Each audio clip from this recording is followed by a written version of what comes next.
Hey, welcome to the Black Knight Nation podcast. I'm your host, Sal Interdonato. The Black Knight Nation podcast is brought to you by Higher Echelon, a company run by former Army fullback Joe Ross. We appreciate Higher Echelon sponsoring this podcast. And if you check out our website, I got a message from Joe Ross today. And I got an attaboy from Joe Ross because I wrote a story on the 1914 team and the 1916 Army undefeated teams being recognized now at Mikey Stadium. They have the national champions, and now they have 14 and 16 up at 44, 45, and 46. That story's on blackknightnation.com. Check it out. And Seth Mendelson's down in Florida as we speak. He'll be covering the Florida Atlantic game on Saturday for us, so we'll have coverage of that. I got some more stuff to write before we get to game time. First ever Army AAC game against Florida Atlantic on Saturday at noon. Enough of that. We have our guest tonight, Dave Hageman, here, former Army defensive lineman. And we were talking before. First off, Dave, thanks a lot for joining us tonight. Well, thanks for having me, Sal. Appreciate it. Yeah, this is a special late night podcast, but these are the ones where I like the best. And we were talking about, I think I'm a busy guy with my jobs and the website, but pretty busy guy yourself. So we can get into you kind of the time you spent at Army, your time, after and serving, and man, it's busy. Just looking at your resume. I guess I was thinking about how much I'm guessing the Academy holds a special place to you, or at first maybe what do you remember the most about West Point? Would you say, like, what are you most fond of, so to speak?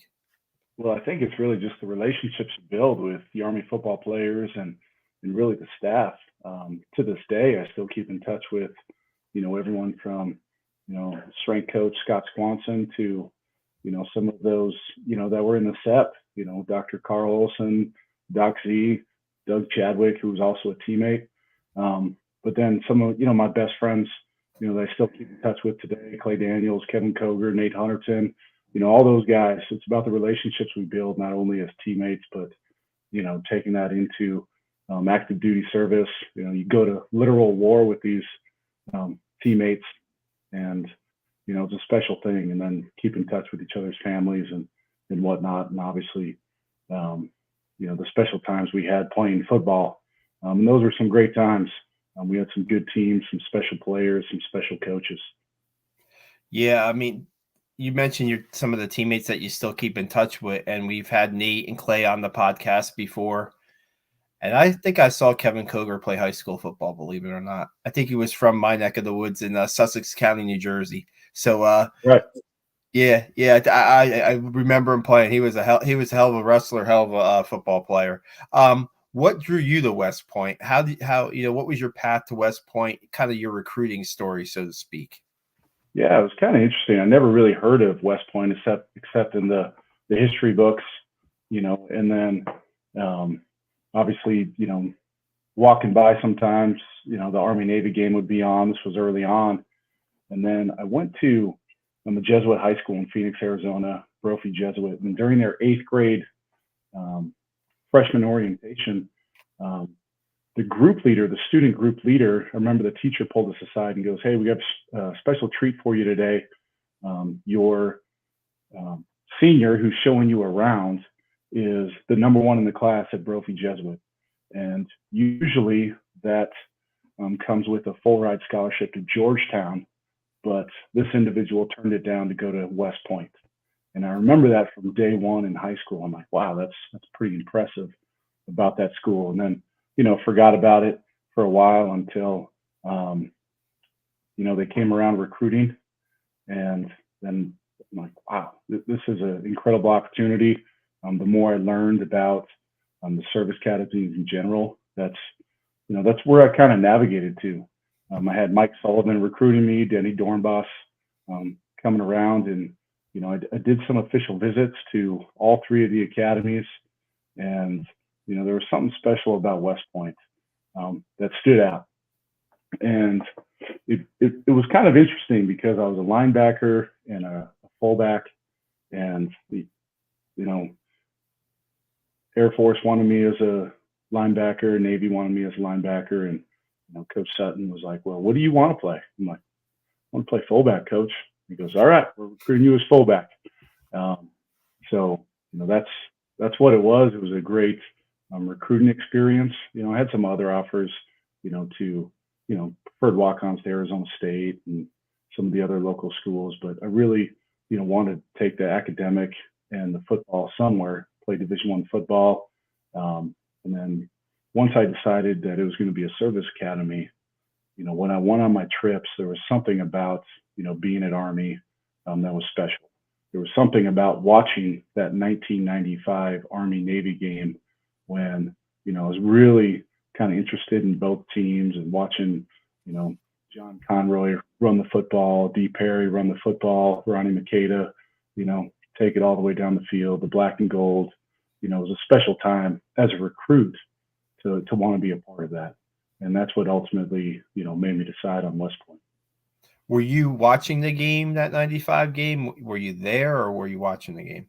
No, I was watching the game, as a senior in high school, wondering, hey, do I want to be a part of this? Can I be a part of this? What's that going to be like? Just watching how hard they hit, especially in that game. That was a special game.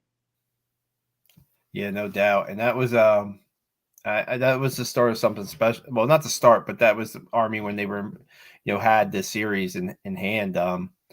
Man, we've had a lot of players from that 95 team on too. I think we did a reunion show back in the day during the pandemic. And I could see that. I could definitely see how that could draw you in. I could definitely see how that, because that team, the 95 team, they say a lot kind of was responsible or, move things forward so the 96 team could have the season that they had. So what year were you a freshman at West Point? So I went straight in, so 96. Okay. What's that season like for you?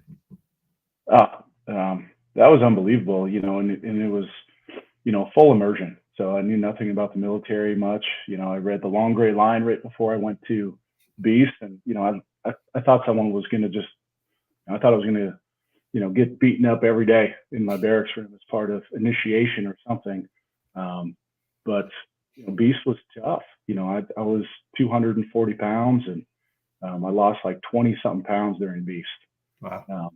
And it was pretty significant. But Coach Dornbos, who was the defense coordinator, and Coach Dasher was the D-line coach. Well, let me fast forward. Right, I went there as a fullback.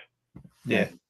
So during our two-a-days, I started out, taking some snaps, as freshman, from my classmates, John Thurman and Matt Capobianco handing the ball off to me. We're all vying for time, but then quickly, I noticed there's some pretty good running backs in this room. That was the days of Rena Free, Walt Ricker, Brandon Rooney, just in my class alone. And I remember the second day of practice, Coach Dornbos pulled me aside and he goes, "Hey, Dave, we're gonna looks like we're gonna be moving you to defense." And I'm like, "Ah, that's great." I was an all Arizona linebacker. Love defense. And he goes, "Well, we're gonna have you play defensive line." Coach, I've never played D line in my life. I've never had my hand in the dirt unless I was running the ball. He goes, "Well, we're confident that you'll do a good job." Definitely wasn't a question. It was, a statement. I'll be learning D line. And, I thank him for all that, but that D line room, that 1996 year was stacked. We had CWS's, Colin Kearns, Tony Bianchi, Scott Eichelberger, Ice Gibson. That was a pretty legit room. And then being able to be a part of that as a freshman, I was lucky and fortunate enough to travel with the team. My first, I think the third game of the season was at North Texas. So the old Dallas Stadium. Was able to get in a couple snaps there, and then again at Rutgers in the Meadowlands. So as a freshman, that was pretty incredible. Yeah. Travel with the team, to be a part of that. And that was just during the regular season. Yeah, I mean the position changed two days into your college career, and you're three games into your first season, you're on the field. That's not a bad deal right there. So that shows that you had to put in the work, but you had to put in the work too, I'm guessing too. So Well, like I said, though, they were all patient with me, teaching me, all those things, and it was a great coaching staff. They're very knowledgeable, and obviously they stood the test of time. They went on to do great things. But yeah, that '96 team, especially to start off, that was a great exposure to great Army football, great leaders, and just a great way to see what winning looks like. yeah, I mean, I know like in recruiting, right? And you're dealing with this a little bit with your son, right? Most when Army recruits, the recruiting the elite academically and athletically, right? And a lot of those kids come from winning programs, right? A lot of those kids come from really successful programs, and then you come to West Point and you get all those guys together, and then they mesh into a championship team. Well, in '96, right? And here you're a freshman, you didn't know anything else, right? I mean, you're going from success to success. So that must have been a pretty neat ride, so to speak. Yeah, absolutely. We beat Air Force that came here. We ended a pretty long streak. That was an incredible game. And then being able to be a part of going down to Shreveport, Louisiana, dressing, being a practice dummy for some of those great teammates that we have, and just coming up a little close, to Auburn. But it set the tone and set some high expectations, for us that year. No doubt. I mean, you have that success. What does the sophomore year look like for you? What does after that freshman year look like for you on the field? Yeah, so I mean, we lost a lot of great seniors. Obviously, that all those defensive linemen that I listed, they were all seniors. And that's not even including our linebackers, Stephen King, Ben Kawika, Ronnie Makeda. The list goes on and on. So trying to replenish that staff or that group was tough, but I was able to slide in there and be a starter as a sophomore, and it was an eye opener that sophomore year. To be able to play some teams like Boston College, and I forget some of the other teams we played, but it was an eye opener. Obviously, we didn't have the success. We were never able to duplicate the success of that year, but it was a year of growth. It was a year of learning. It was a year of coming together. But we did end up. I'm trying to remember some of those games, but there were some tough losses. But also some great victories there. Yeah, that's so. Oh, I keep on forgetting the year, but '97, the first game of the year was Randy Moss game. That was incredible. I know some other people have talked about it.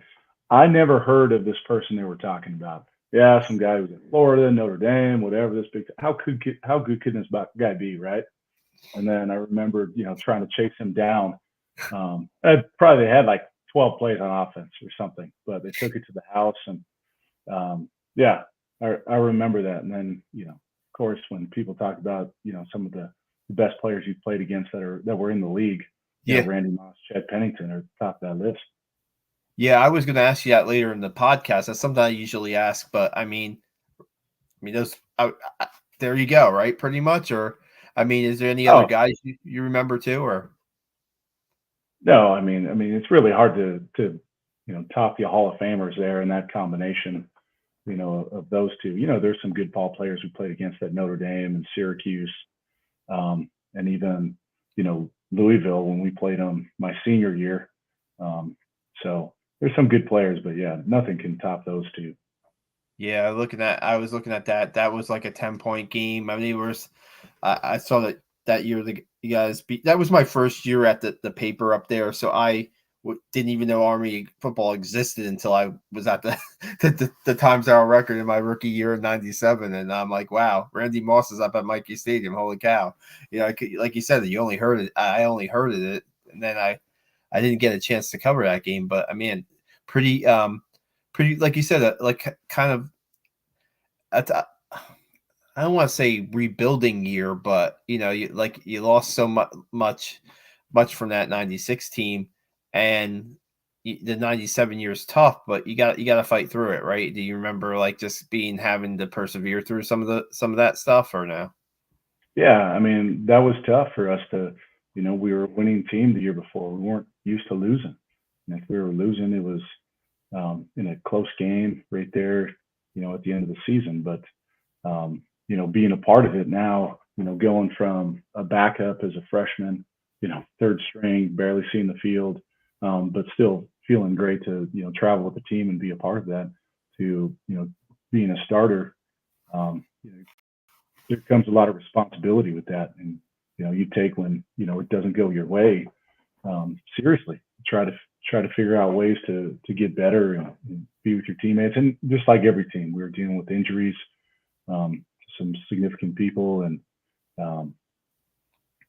it was a tough year to come back to. But that passion was always there with our teammates, trying to find a way to keep fighting, staying in those games.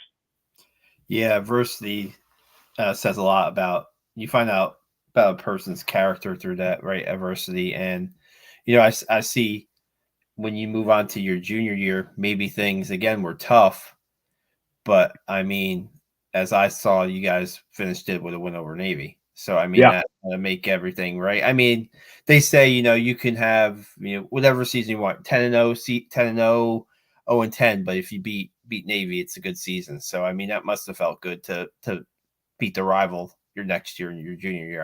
I'm guessing. absolutely.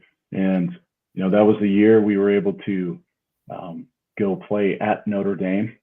So that was a pretty, you know, exciting time, because who doesn't want to go run on that field and play Notre Dame? That's why a lot of us, signed up to play, you True. know, Army football, Academy football, is because we want to go against the best, and we took it to them that game. It was right down to the end with a field goal. Proud of that team, and a lot of people had big showings. I remember Craig Stucker, Ty Amy, having huge runs. That offensive line, breaking it open for those guys. So that stuck out to me, and as well as that Army Navy game. So we had taste of victory. My freshman year, my sophomore year, not so much, and then that junior year, really being able to finish the season with a win over Navy was great. Yeah, it's got to be. Man, I think about like the story, what you said about the Notre Dame game, right, and how you guys were just maybe a play away from winning that game. I look at like the recent Army teams and the really good teams that took Oklahoma to the brink, and who took Michigan to the brink. You look at like a play here or a play there, and it's I don't know. I just look at did you I know you didn't win that game against Notre Dame, but did you feel kind of it was maybe there are no moral victories, I'm guessing, right? When in a game like that, or no? No, we were bummed. I mean, we had them on the ropes, and that was one of those things. We had them. We knew we can hang with them. Yeah, Now, obviously, they had some incredible athletes. I remember, lining up against incredible offensive tackle Rosenthal, played in the league many years, and just a different type of athlete you go against. But again, keep on fighting. We were in the game, so we were disappointed. Like you said, no more victories. We were fighting, but we lost. So we got to refocus and figure out a way to win next week. yeah. I was thinking about when you're at Army Conference USA. It's Conference USA time, right? And now I'm looking at here we go, Army with their opener in the American Athletic Conference. Was it that much of How much of a difference was it to go from an independent, schedule to go to that Conference USA when you were there? Because I think the first and second year of Army, was it junior year, your first year? It was Yeah. yeah, So they sell it, and we don't know anything about it, and we just we take, those that we entrust, the administrators, the coaches, they're telling us it's a good thing. We're going to believe them. Yeah. The only thing we were concerned about was we were going to go play Michigan at the Big House, and we lost that game. So meaning that was taken from the schedule and replaced with the Conference USA game. So that was a little disappointing. But again, you defer to your coaches and your everyone's setting up the schedule that this is going to be a good move, and we didn't know any different. So looking back, we would have liked to have a couple, more of those big games, but Conference USA gave us some opportunities. I'm not sure the totality of if it was a good move or not, but we don't make those decisions. We go play football with whoever they sign up. Yeah, right. And I don't know, I think back then Conference USA was a little bit like it would have been probably the top ranked group of 5 conference or right up there. I mean, the athletes that were coming out of like Louisville and Memphis was in there, East Carolina was in there. Houston, right? Houston was in there, and I mean Cincinnati was in there. And those are now power. Some of those schools are now Power 5, Power 4 schools, whatever they call it nowadays. But I mean, there's definitely some good talent coming out of that league. Sean King was in that league in Tulane, and like I said, Chris Redmond. Oh yeah, some great players. David Garrard from East Carolina, Southern Miss. Had a great linebacker that played with the Ravens for many years. So some good players coming out of Conference USA from those years. Yeah, it was wow. Now, do you have any thoughts of now with Army playing the American Athletic Conference? What do you think about them going back to Yeah, I mean, I'm excited. You have to align with, I think, conference to be able to, do some of those things, especially in today's game. I'm excited to see how they do. I don't know all the inner workings of, scheduling, but hopefully it still gives them the flexibility to schedule, the Oklahomas, the Michigans, the Wisconsins, the LSUs, get another crack at some of those big time teams. That would be my only concern, that you lose some flexibility, but hopefully they can keep it up. Yeah, I think their models like to at least have one game against a Power 4 school a year, and Notre Dame this year. I think like a Kansas State was scheduled for next year. I don't know if that's still. They had to shuffle the schedule a little bit when they went to the AAC, but man, that Oklahoma game we were talking about like a couple podcasts ago, that was in the pandemic year, so that's going to be played probably in like 2040 or something like that. I don't know. I think there's maybe at least a handshake agreement to play that game sometime down the road, but do it. Army will be up for it. Yeah, and if it holds true and it's going to be at Mikey, the new Mikey Stadium should be done by then. So I mean, it'd be all ready to go, and so it'd be fun. What are your you remember the most about your senior year at West Point? Senior year, that was another year we were hoping to have a big year, but the best memory was Louisville. It was a Thursday night game. Oh yeah. Took them to double overtime, and this was a time where there was only one game on Thursday nights. Yeah. It was kind of a relatively new concept, and myself and my teammate Gary Williams got to be game captains for that game. On national TV, and we took it to them. Like I said, they had Chris Redmond as their starting quarterback that was in the league for many years, and we got out ahead of them. And at Mikey Stadium, that atmosphere that night there was incredible, and going to not only overtime but then double overtime. Michael Wallace had close to 300 yards rushing himself, and earned what we call the Black Death Award, that hadn't been given out since I'd been there in recent history. So just a pretty memorable experience, and that was really tough to beat another game like that. Yeah, I think that sometimes that performance gets maybe forgotten, overshadowed. Individually, that's one of the best offensive performances in forever for Army. I know Bradshaw had a really good game against the Air Forces. I think it was his senior year in the 21-0 game, but That Michael Wallace game is something. If you can, it's on YouTube somewhere. It's going to be somewhere on YouTube. You look up that game and watch that game and watch what he did. Right? I mean, it was really incredible. Yeah, I mean that one's still out there. So that's my most memorable game senior year. Yeah, I mean, maybe things didn't go the way they did your first year at West Point, but did you kind of, when your football career was over, did you feel fulfilled? Did you feel like, yay, I went to Army to get the education and play high level football? Did you feel fulfilled in your college career, so to speak? Yes and no. And the only reason I say that is because I got hurt. I think we were a couple games into the season. It was right before the Air Force game, and I got hurt, had an ankle injury, and then kept trying to play, and was finally able to get back at kind of half capacity for that 100th playing of the Army Navy game. But you're never going to say no. We left it all out there, but you want more. You want to go back and get some of those victories. But the teammates that we had, the bonds you build, and the battles that you fight, on those fields, were pretty special. And we'd like to go back and play some of those games again, but can't. But definitely fulfilled. Yeah.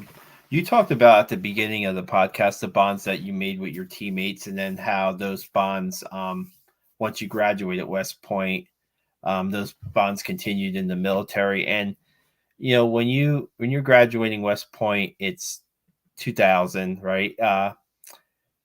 Man, and then when you're serving, it's at a pretty high level, right? Of time in the world, and I just wondering, I mean, what was that? It's a general question. What was that kind of like, just to be in like the Army at the real Army at that time? Yeah, it was, again, a little bit unforeseen, right? Because no one could see, that happening. So, we had a little taste of what pre 9/11 Army life was like, and then when you get an opportunity to actually put in place the things that you practiced, you kind of get excited about, hey, it's game time, right? We kid about some of these things, and when you think about it, it's pretty interesting when on a lot of big games, especially.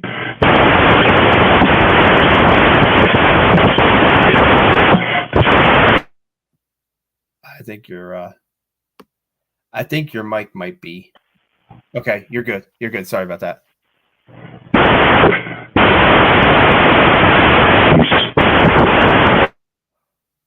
I don't know. Your mic is all of a sudden staticky.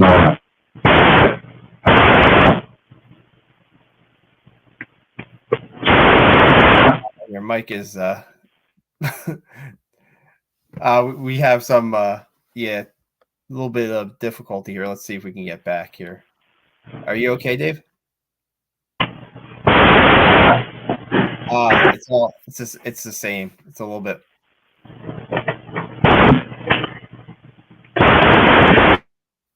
Yeah.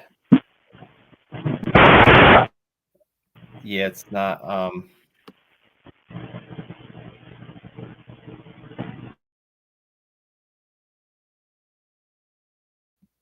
Dave was talking about service time. Let's see if we can go back.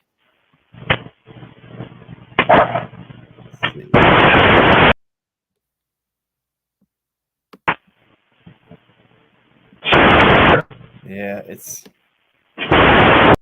we're having technical difficulties. Let's see. Dave, if you can hear me, if you can sign out and then sign back in, we'll see if we can get you back. Yeah, we apologize about that. It was great hearing Dave's stories about being a player first year. His first year at West Point, 1996 is the 10-win season. Let's see if we can get Dave back here. All right. Yeah, I have no idea. I think that the powers that be, StreamYard just kind of took over. It was like alien like. Shift Alt Elite. All right.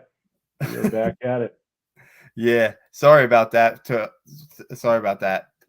Producer era right there. You were talking about how it was game time, like when 9/11 happens and you're practicing stuff in the field and in training at West Point, and then you graduate and then it's game time. Maybe you can finish that thought. Yeah, I mean, we use war metaphors in sports all the time, right? Because you try to build something that's just a game into something a little bit more, to get yourself heightened up.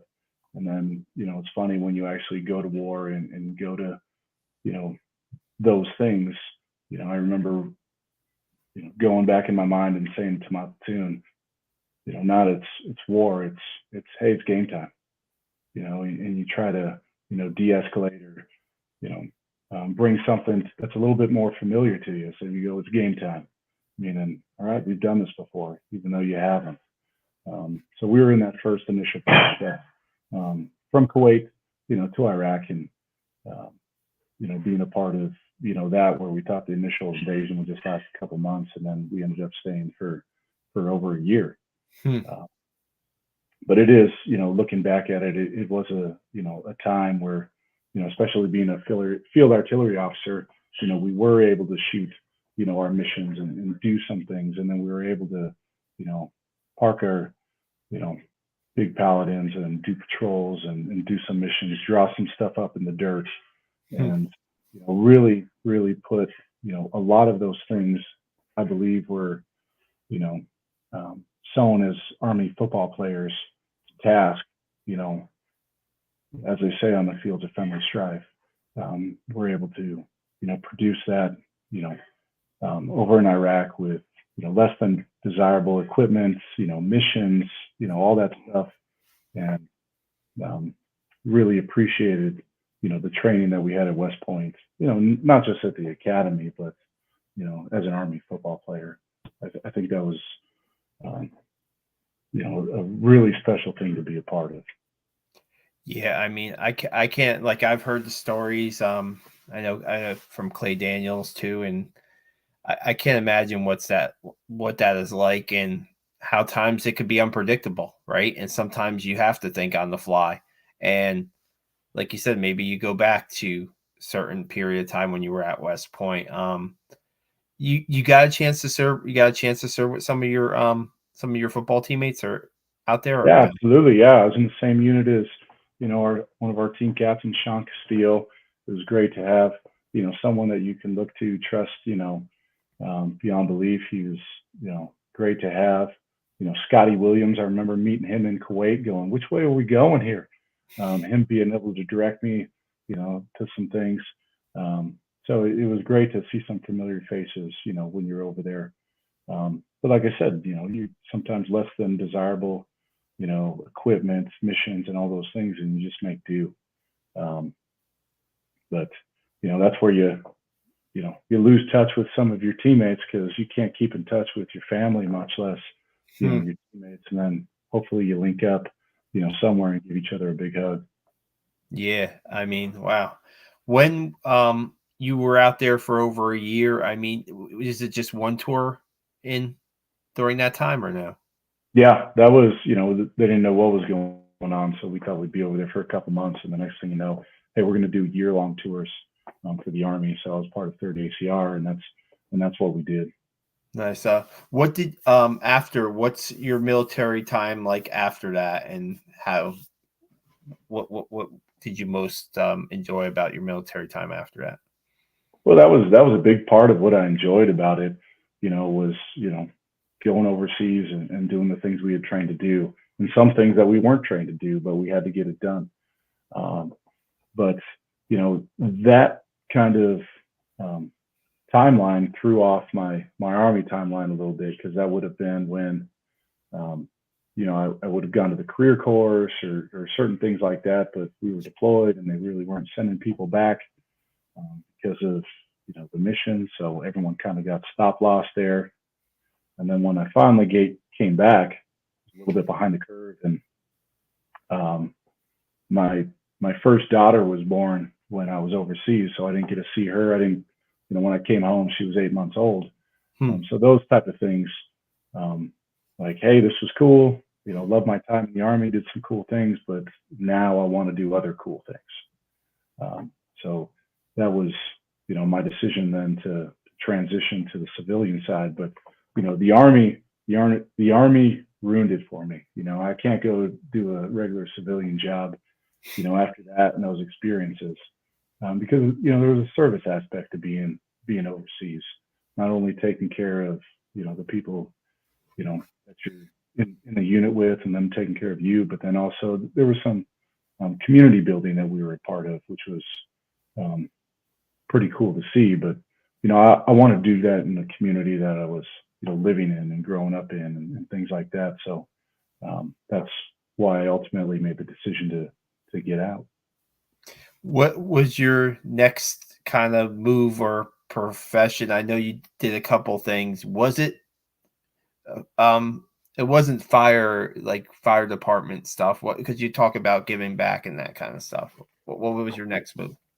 Well, yeah, so it always been a big gym rat too. So concurrently with serving, I was always really interested in training and being a strength coach. And after graduation, they did something kind of new where me and Kevin Koger were graduate assistants at the prep school as strength coaches. So we actually went to OBC, then came back in the spring semester and were strength coaches at Fort Monmouth. And that would just, kind of, still kind of got me interested in being a strength coach and, Scott Swanson being a mentor, that I was able to do that concurrently with being in the Army as well. So when I made the decision to get out, well, I did some of that still, but I wanted to do something that, had a great mission, that I could stay local and do some things. And then I, wanted to be a part of, a different type of service. And that's when I joined the Denver Fire Department.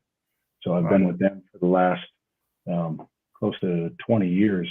And can't say enough about, that profession, very much like the military, very much like the Army, very much like being, on a team, very familiar with, almost being, part of Army football again, if there is anything that comes close to that. Yeah, no doubt. I mean, I guess there is a lot of similarities there, and then there's times where you have to think on your feet too, right? There's times where things can get pretty, I guess, pretty dicey. So I mean, it's kind of has it really kept you kind of straight out, just remind you like some of the stuff at the military in West Point, just being around that type of profession, so to speak. Yeah, absolutely. And then it keeps you fresh too with a bunch of, you know, young, new, energized people coming in that want to, do the right things for the right reasons, and being able to show them and being able to, you know, again, be a part of a cool mission. And, working in downtown Denver, is, a very dynamic place. We got everything from, leading the championship avalanche in the parade. There I am with the captains and, all that stuff on the rig with me, to being a part of the riots, which, really kind of, at times reminded me, being overseas a little bit too. So being a part of all those things and, um, being able to do some good work in the community. And that's what I mean. Um, being a part of, that service aspect to, not just, overseas, but in your own community where you live. It's giving back, but I mean, it's to the next level, I think. And it's just like, wow. I mean, where I live, there's volunteer firemen, where I live in a community where there's a lot of volunteer firemen. And, it's not for it's not for me. It's not for everybody, but for you to, to do that right from your military service to that, I mean, it's probably been a fulfilling it's been probably pretty fulfilling for you, I'm guessing. Oh, absolutely. And I try to recruit other, Army people to come, be a part of it. And interestingly enough, we talked about Michael Wallace. He was a San Antonio firefighter as well. Wow.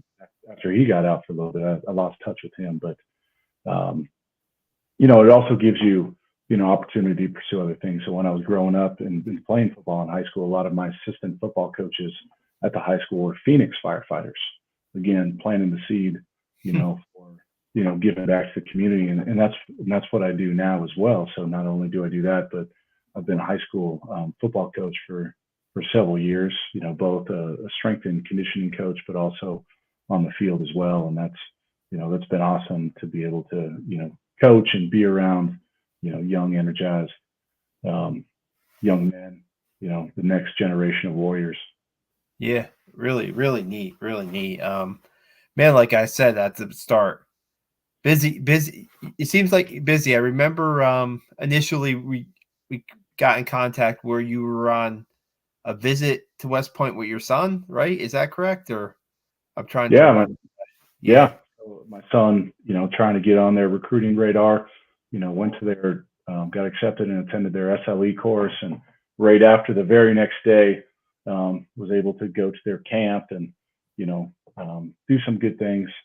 So he's a senior this year, and I got a junior as well. They're both, it's cool to see them both starting at inside linebacker for the Wow. Erie Tigers. And we were 4A champions last year, and we just moved up to 5A, and hopefully, hoping to have a good season. Really cool. Did they have West Point? I mean, did they see what Dad did, and I mean, they want to kind of following the path, or are they kind of Yeah, they're feeling it out too. yeah, So they know what Army football is all about, and I think they know how special that is. But as any player knows, you can't, you know, you don't force that hand at hmm, all. You expose, young adults to those things, and hopefully, if it's for them, and they have the opportunity, it would be awesome. I'd love to be able to see him, out there. Um, but I also know there's a lot of things that need to happen for that to go right. But it's cool to see like Brett Arena playing out yeah, here because I played with Joe Arena, and him making tackles and doing some great things. So I'm excited to watch him, being a senior this year again, having that family connection of being a teammate. Proud of him, proud of his family. Um, so and we'll see what that holds for the Hageman boys. yeah. When it's generational like that with the Jarinas, especially, I talked to Brett after one of their scrimmages in the preseason, and he's like, Dad and him are always comparing things like their careers, what happened, this and that. So this is now his senior year. So, just going over tape against Lehigh, he's on the field a little bit more this year on defense, and it's good to see. Kind of you wait your turn, so to speak, a little bit at Army when it comes to linebacker. Got a guy like Leo Lowen who's been playing for a while. You gotta, and now hopefully, I'm looking forward to. He's around the football. I mean, he plays like his hair. I'll use the term hair on fire. So, good stuff. I get what's it been like, being as a former football player, and yeah, you're strength and conditioning coach, you're coaching your sons, but then also the recruiting process. Do you kind of have you given them? I'm not saying have you given them guidance, like just in general, not like Army West Point guidance, so to speak. Yeah, I mean it's tough. It's a honestly it's a frustrating process. So one of my teammates, Reno Ferree, is um, in the game, and he can kind of translate some things, for me, and just give me some general guidance about things. But it is, um, you want your kids to, and even the kids I coach to have some good opportunities, So being able to get them exposed to different things and don't close any doors. That's when we talk about grades are important. Um, being able to show your leadership skills and things like that are important to schools that go above and beyond sport. But it'd be great to that recipe when me and my teammates were looking for schools, that perfect blend of a great academic program that you're proud to be an alumni with, plus Division I football, plus a great schedule to go out and play against some of the top teams in the nation. Who wouldn't want to be a part of that? Yeah. Yeah, my nephew's a senior in high school, and it's like I don't even like. I'm trying to help him out with just like connections and stuff like that, and he's just like starting to show up. He's having a good start to his senior year, and I'm like, get out the tape, and like you say, don't close. You're right, don't close any doors. It's some great advice. I was thinking about like just having the background that you have, and also is it you said strength and conditioning is also as part of it. You learned that kind of your mentor was Scott Swanson. I don't think we talk about enough on this podcast what he meant or what he does mean to what Army athletics. And I don't know if you had some good experience with Scott. um Man, I wish I could get him on the podcast because I know that he, I just he's influenced so many people, and it's not just football players. He's just, I don't know. Do you have any kind of memory, thoughts, or stories of how much he meant to you when you were a player there? Oh yeah, absolutely. And a lot of the, supporting coaches as well. There's so many of them that took it seriously to, take us under our wing and, kind of guide us right. Because, at several times throughout, your cadet career, you were struggling. You were struggling with academics. You're struggling with, military life, and just the schedule, you know, can be really daunting. And, so you look for, some people to help you and listen to you, and and that was always cool. That was always Scott. He picked me up when he was a assistant, like a third assistant to the strength staff at the time, on my official visit. So we had that, just that short time from Newark up to Army to connect and learn about each other, and then several years later we still keep in touch. So it's great to see how he's had influence on all of us just by genuinely being a good person. And it's awesome to see, his own son being at West Point there too. Um, so, him and, like I said, Carl Olson, that was part of the SEP program, Doxy, and still keeping in touch with the coaches. Like, even when I went back to get my PhD, the first person I called was Dr. Carl Olson, who at the time was, doing, performance psychology, as an assistant athletic director at Penn State. And here he is taking my phone call and, still guiding me on the path to, pursue that advanced degree. And, all because of, him laying the foundation and taking the time with me in the SEP program, just like Scott did, in the weight room and beyond. So, and that's what Army football is all about, that community that goes beyond the football field. Yeah, and I think that in recruiting, right, at West Point, they talk about, I guess, not a selling point, but it's real. The brotherhood is real. The connections that you make last for a lifetime, and then the networking too, right? I mean, there's a lot involved there, and I think that man, to keep those bonds last forever, right? I mean, just you're talking about guys that you played with, what, 20, 25 years ago, and that you're still in touch with now, and they're still really close to, and with Scott too. I mean, yeah. And, we came out a couple of years ago, kind of rallied around Scott. And it was great. He put us through a workout and some other things like that. And I hope to keep in touch with him a little bit more. But, you talk about the network, and I just got a nice text message from Andy Reese. He was a 2001 guy who's working with the Chicago Bears as a mental performance coach. And he was he was foundational with, doing a lot of work on the resilience front with the Army and SEP. And, then, like I said, Doug Chadwick, who's, with the Rockies. And, again, all it takes is, just a quick phone call, and we'll find a time to sit down and chat with you, about those things. So, it's a pretty incredible network, especially not just West Point, but the Army football connection as well. Yeah, no doubt. We had Andy and Doug on a podcast together, I believe, back in the day. Yeah. That was something. I'll tell you that. That was fun. That was a lot of fun. So you do also like the mental side too of sports too, or do you do anything with that also? Yeah, because what I found is being a strength coach, you can write a program for someone, right? I can show you the way, to get stronger and get your physical goals. But then there's something where people, you know, there's a disconnect where you know maybe they just don't show up, or they lack the motivation, or something. So that really got me interested, especially pursuing a lot of those, being a firefighter, going over, being in Iraq and working through a lot of things. You see, where there's a plan to get you there physically, but the real game changer is when it comes to the mental preparation and how you take care of yourself, between the years. So that's what drove me to then divert and you know study that side of the performance.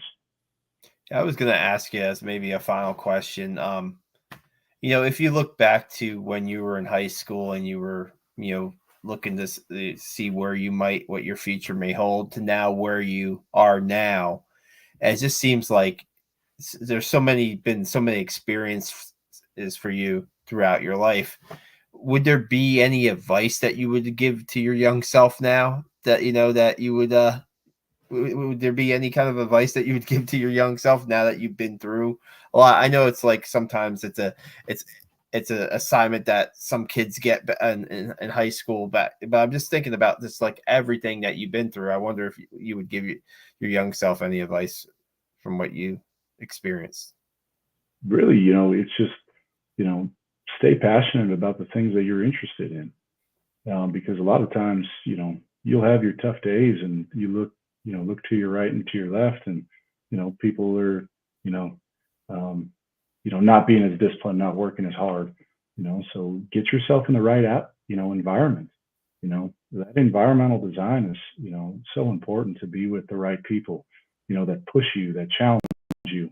Because I thought I was a motivated person, but then you go to West Point and you're around the Clay Daniels, the Tom Geckis, the Nate Huntertons, the Tony Coaxums, and such, and you're like, oh shoot, I got to pick up my game.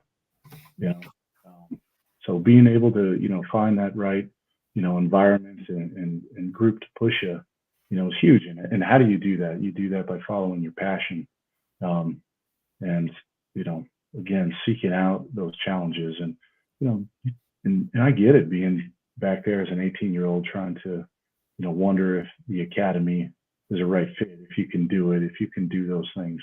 But I remember back then, even thinking, if I don't do it, I know I will regret it. Let's just give it a shot and see how it goes. And one of the best decisions ever made, that I never regretted. So like, again, long answer to a short question, Yeah. but that's what I would go back and say. Stay true to your passions, and find the right group to be around, and you'll get through together.